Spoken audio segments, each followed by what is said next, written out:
mean, that's what we do. We do what we do. And, you know, and that's what I tell people. So,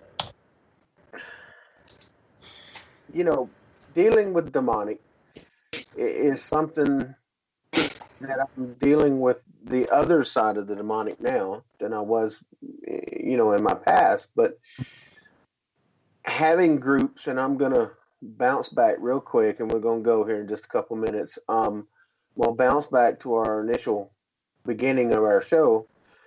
Groups that are supposedly summoning demons, greater demons, to travel thousands of miles on this person's request to cast out a minor or a demon that's under them.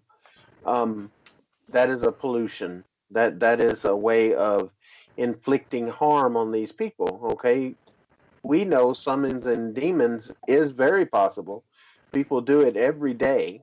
Some people don't even know they're doing it. And having those demons to prey on these people, that gives them people the opportunity to call and say, yes, I'll pay you $10,000 or $5,000 to come cleanse my house. Right. Okay. Or get this out of my life. It's destroying me. Yeah. And all they do is continuously infect, because they're in for the money. And Leon, you know as well as I do, the same person said that they would charge $1 million if they could. Yes, he did. I forgot all about that. You know, that is ridiculous. That is stupid. That's ludicrous. And I'm so glad these people are not doing that, you know. And, you know, I don't want to bash people or anything like that. We haven't said any names or anything like that, and we're not trying to do that. But we need to pray for these people that they come to their right mind and quit playing around with this crap and get Jesus in their life. That's right. And, you know, that's about as harsh as I can be with that situation. But, and you know it as well as I do. That's exactly what needs to happen. Yes. So with everything that's going on in today's world, all the unrest, all the brothers fighting brothers, sisters fighting sisters, blacks, whites, greens, blues, everything is leading to one thing, and that is the return of Christ. And everybody needs to hit their knees and get prepared for that, because it's coming. And I'm gonna reference back to a Ghostbusters movie when they were riding in the ambulance and they were quoting in Revelations. Yeah. And they asked, why is there so much paranormal activity? Well, maybe the veil is thinned, and maybe the end is coming. Yes. Right. And it may be an end that we don't understand. And the spirit world is kicking up. And then, of course, demonic activity is rampant through the world. And y'all, I'm the only one in my house, and I have a noise in my living room, and I don't have any pets in the house. I know we were talking harsh about things, but, you know, that's okay. So with that said, everybody needs to back up and look at things and, you know, get Jesus. I mean, that's the bottom line. And, you know, people might say, well, that's not the right thing for you to say. Well, you know, they can, you know, so that's the only way us paranormal teams can do things the way we need to do. And, it's through Jesus. And, that's right. So, but anyway, I've rambled on. It's 9:35, and you know that's a good show with a really great guest for it to go like that, right? Absolutely. And you know, honestly, I didn't even see it cross over into the 9 o'clock. me, me either. I mean, we just started having such a good time talking and sharing war stories. I just didn't realize what time it was either. Yeah, and I mean, when I did look, it was like 9:18 or something, and I'm like, really awesome. I mean, we do have 24 minutes left, but I mean, we have some great people in the chat room, and I think we've gotten some good information out there about what to do and what not to do.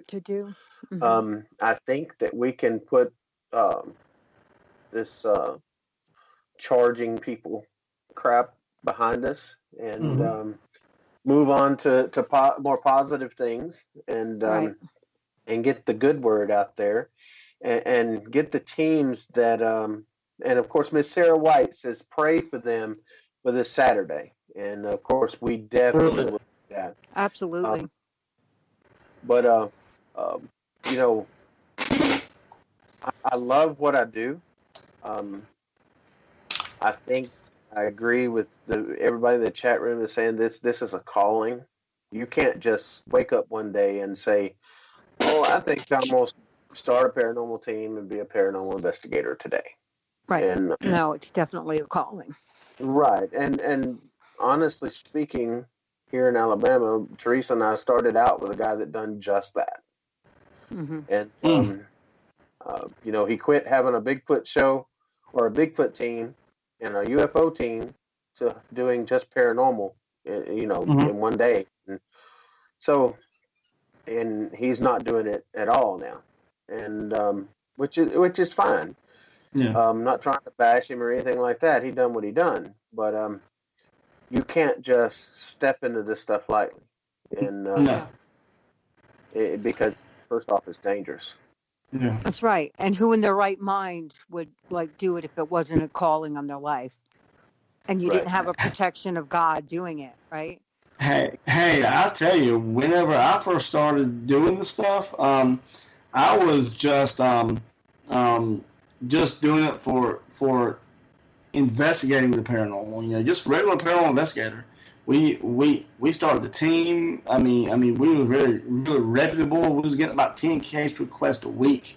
We had to start an affiliate program to spot out the cases. And then there was this one case, and I'll never forget it. We was able to prove that the house was haunted, and we was even able to prove that it might not be a good spirit, But back then, hey, we can prove your house is haunted, and just leave them as that, right. And then on my way home from the case, God was telling me, are you sure that you helped these people? Or did you just leave them in the same mess? And good and doggone well that if you had the training, you could have helped them overcome this. Right. I'm like, doggone it. And the calling to go to study demonology was so great. It was powerful. Back then, I didn't know Dave Considine. I knew Keith Johnson, and he was able, in the beginning stages, to set that foundation. And then I met up with Dave, and once I met up with Dave, we become really good friends. And then he started teaching me. And once he started teaching me religious demonology, not demonology, but religious demonology, there's a big difference there. Yeah.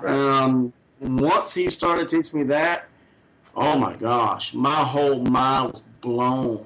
I'm like, oh my goodness, this is crazy, But he started putting together things in my head, telling me how I should think about one aspect versus the other, and I had to handle this and how to handle that, and it got to a point to where in my mind, I use my common sense, from everything that I've been taught. Sometimes things for me, I have to look at it as common sense, common sense for me, and if I look at how to handle one scenario and how I was trained to handle that and just use my common sense and don't stray away from that, it's always fine, but I think that's my mentality versus others. If someone would come in and the knowledge that I've been passed down, and they would come in and try to use that, they wouldn't know what they're doing. Mm-hmm. So it's all about the teaching aspect from the mentor, but it's also about the practical application too. See the one good thing that I learned before I met Dave was practical application.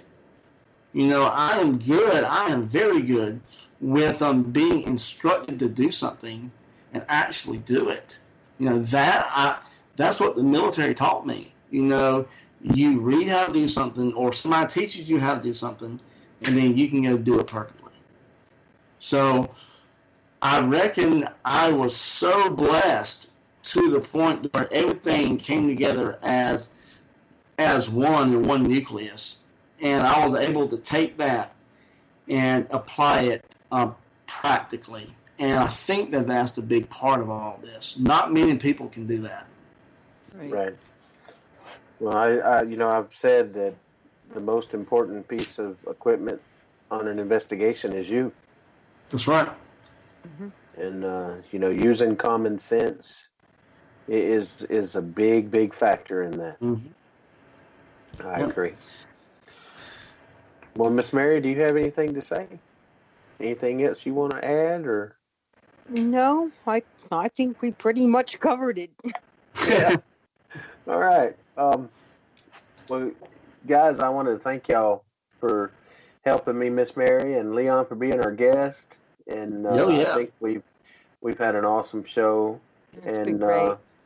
Yes, it has. And like I said, I didn't even see it go past the 9 o'clock hour. So if I kept somebody up too late, I'm sorry. But when we have a message that we need to get through, and we're having a good time doing it, then I guess we're doing things right. That's right. And, exactly. I want to thank everybody for listening to Wiregrass Haunts. We invite you back next week.